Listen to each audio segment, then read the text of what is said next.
हाय, hello, नमस्कार. प्रिया वारकर हितगुजवर तुमचं खूप मनापासून स्वागत करते. आजचा विषय तुम्हाला थंबनेलवरून नक्कीच समजलेला आहे.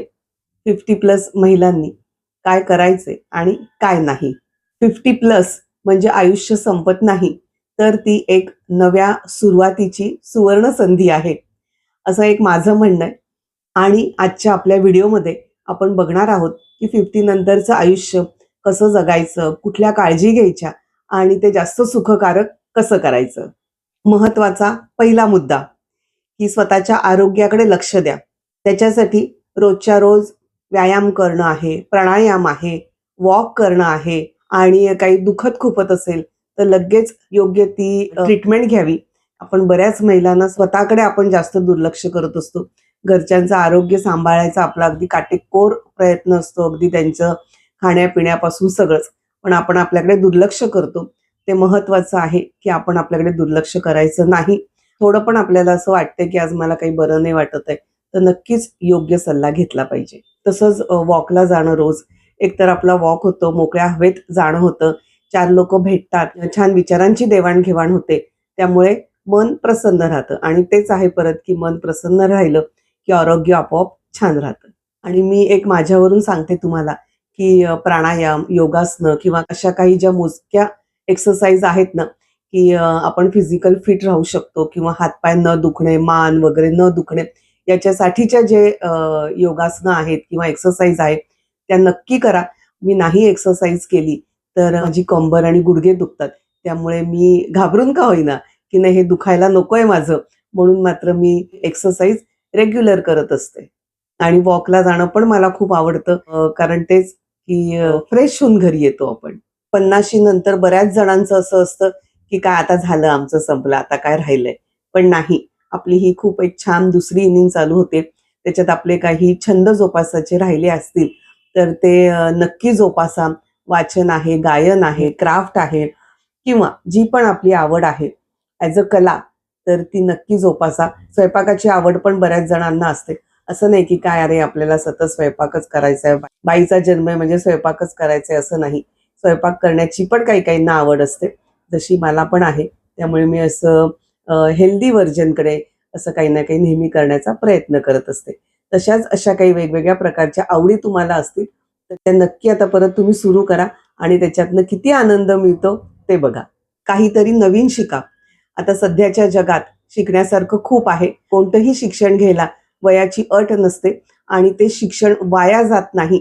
एवढं पण मी अगदी ठामपणे सांगेन. ज्या गोष्टीची, ज्या क्षेत्राची आवड आहे, त्याच्यात नक्की शिक्षण घ्या. आता सध्याची टेक्नॉलॉजी म्हणजे मुख्य म्हणजे YouTube आहे, Insta आहे, ऑनलाईन क्लासेस आहे. ते पण कसे काय करायचे ते आपण बघितलं पाहिजे. ऑनलाईन कोर्सचं ऑप्शन खरोखर खूप छान आहे. तर घर बसून ती पण आपण आपली आवड पूर्ण करू शकतो. गृहिणीच्या बाबतीत हे मी म्हणेन, मी 50शी नंतर थोडा मोकळा वेळ मिळालेला असतो आणि त्याच्या आधी काही घरगुती कारणामुळे नोकरी, व्यवसाय नाही करू शकत. त्यांना ह्या गोष्टी फार प्रकर्षाने जाणवतात, की आपल्याला आर्थिक स्वावलंबी बनायचं आहे. हा मुद्दा त्यांच्या बाबतीत फार असतो. तर त्यांना पण मी खूप छान-छान उपाय माझ्या मागच्या व्हिडिओमध्ये दिलेत, ते बघा. त्याच्यात तुम्ही घरगुती काही ना काही अ, पदार्थ करून किंवा आर्ट क्राफ्ट आहे, ते करून खूप वेगवेगळे असे छोटे-छोटे व्यवसाय आहे, घरातून आपण करू शकतो. त्याचं व्यवस्थित शिक्षण घेऊन ते करा आणि आर्थिक स्वावलंबी अगदीच बना. त्याच्यामुळे खरंच कॉन्फिडन्स लेव्हल खूप वाढतो. आपण काहीतरी शिकलो आहे, काहीतरी उद्योग व्यवसाय म्हणा, काहीतरी नोकरी करतो आहे, 4 पैसे कमवतायत. त्यामुळे आरोग्य, मन असं मस्त छान उत्तम राहतं आणि रोज उठून एक नवीन असा हुरूप येतो, की चला आज मला हे करायचं आहे आणि ह्याच्यातून मला 4 पैसेही मिळतायत.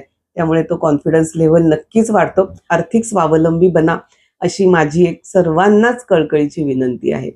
सकारात्मक विचार ठेवा किंवा सकारात्मक लोकांमध्ये राहा. हा एक फार महत्त्वाचा मुद्दा आहे.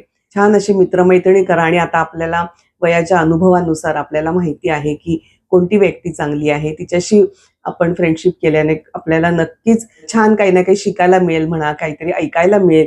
विनाकारणचा डोक्याला ताप होईल असे मित्र-मैत्रिणी अजिबात करू नका. तर व्यवस्थित विचार करून छान मित्र-मैत्रिणींचा ग्रुप तयार करा. त्याच्यानंतर सामाजिक उपक्रमात भाग घ्यायचा असेल तर तो घ्या.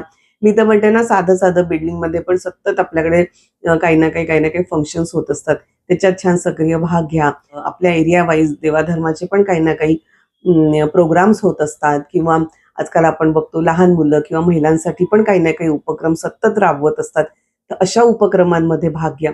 त्याच्यामुळे नक्कीच तुम्हाला सांगते, की खरंच आयुष्य जगण्याला ना खूप मोठा त्याचा आधार मिळतो आणि त्यामुळे अशा पॉझिटिव्ह लोकांमध्ये राहा, की नक्कीच आपल्याला तर फायदा होणारच आहे.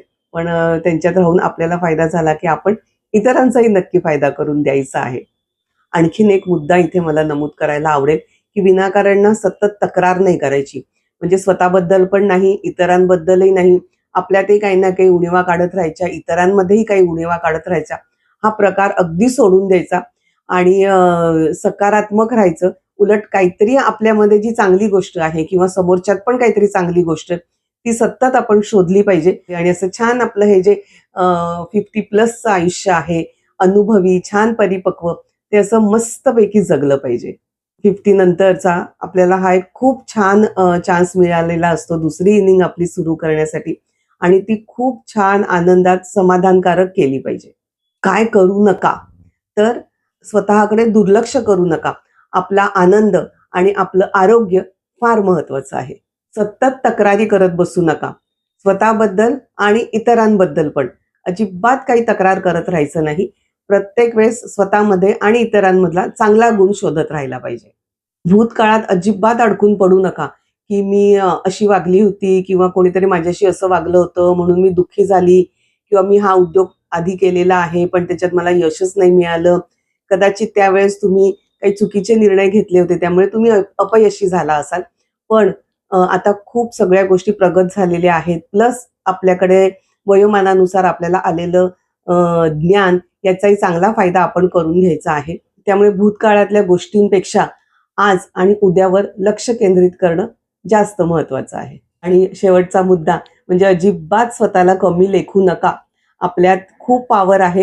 हे आपण स्वतः आरशासमोर उभं राहायचं, सकाळी उठल्या-उठल्या म्हणायचं, की मी पॉवरफुल आहे, मी एकदम सशक्त आहे, मी सुंदर आहे, माझ्याकडे खूप-खूप छान आयडिया आहे आणि मी हे माझं आयुष्य खूप छान जगत आहे.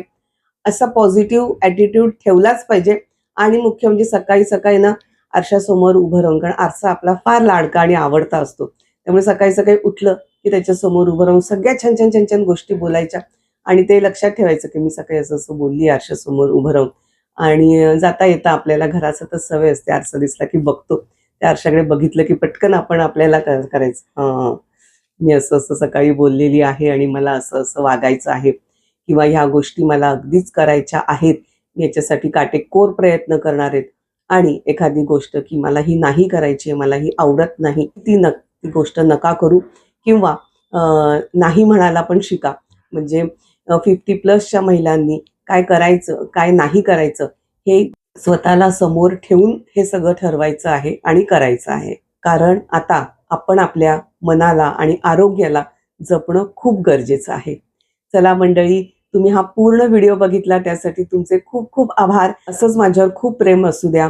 व्हिडिओला लाईक, शेअर आणि सबस्क्राईब नक्की करा. माझ्या या बोलण्यामुळे तुम्हाला काही त्याचा फायदा होत असेल तर नक्की माझ्याबरोबर शेअर करा. आपण परत भेटूया पुढच्या व्हिडिओमध्ये. तोपर्यंत स्वस्थ राहा, मस्त राहा, स्वतःला आवडेल तसंच जगा. बाय.